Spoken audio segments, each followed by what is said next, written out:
New ইয়র্কে একটা বক্তব্য রাখতে গিয়ে আমি বলেছিলাম, জামাতে ইসলামী যদি দেশ পরিচালনার সুযোগ পায়, কর্মজীবী মহিলাদের কর্মঘণ্টা 3 ঘন্টা কমিয়ে 5 ঘন্টা করা হবে।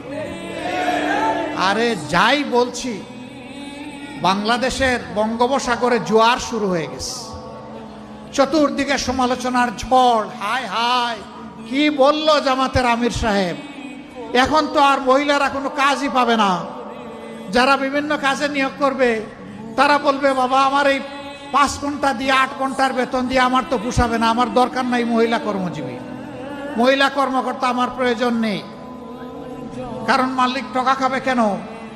আরেক দল বলতেছে, যাও মহিলারা একটু রুজি রোজগার করতো, রাস্তাটা দিলেন আপনি বন্ধ করে।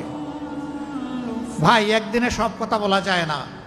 বিবেচনা না করে, চিন্তা না করে এই কথা বলি নাই।